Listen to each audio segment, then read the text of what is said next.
तर नमस्कार मंडळी, आपण लहान असताना बोरनान कुठं होतं काय माहीत नाही, पण आता संक्रांत आली की जिकडं बघेल तिकडं बोरनान चालू असतं.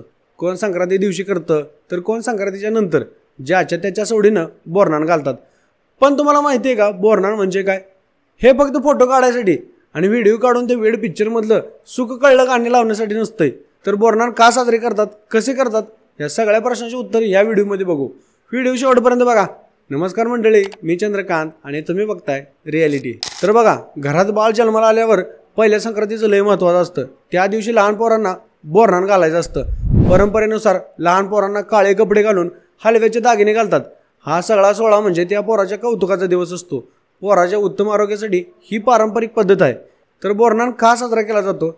तर बोरनान साजरं करायचं म्हणजे काय उगाच करायचं नाही, त्यामागे धार्मिक, सांस्कृतिक आणि सामाजिक कारण आहे. ती पोराचं दीर्घायुष्य, बळकट आरोग्य आणि हसऱ्या आनंदासाठी आपली परंपरा पाळायची. एवढंच नाही तर सगळ्या पाहुणे मंडळी, शेजारी पाजारी यांना बोलवून आपलं नातं अजून घट्ट करायचं, हे याचं खरं महत्त्व आहे. आणि हो, संक्रांतीनंतर ऋतू बदलताना बाळाच्या शरीराला त्या बदलत्या ऋतूची बाधा होऊ नये म्हणून बोरनान घालायचं असतं. त्या दिवशी लहान मुलांना आवर्जून आमंत्रित केलं जाते आणि ज्या मुलाचं बोरनान घालायचं असतं त्याच्या डोक्यावर ऊसाचे तुकडे, भुईमुगाच्या शेंगा, बोर, हरभरा, करवंद हे हळूवारने टाकले जातात. या वस्तू खाली पडताना मुलं ते वेचून खातात. त्यामुळे त्यांना नवीन फळं खायची चांगली सवय लागते आणि हे फळं खाल्ल्यामुळं बाळाचं शरीर मजबूत राहतं आणि ते बदलत्या ऋतूसोबत सदृढ राहतं. तर मंडळी, बोरनान हा केवळ एक धार्मिक विधी नसून संस्कृती, परंपरा आणि विज्ञान याचा सुंदर संगम आहे.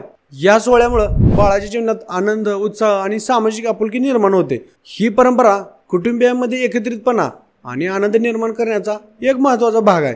तुम्हाला हा व्हिडिओ कामाचा वाटला का? वाटला असेल तर नक्की लाईक करा, शेअर करा आणि आमच्या चॅनलला सबस्क्राईब करायला विसरू नका.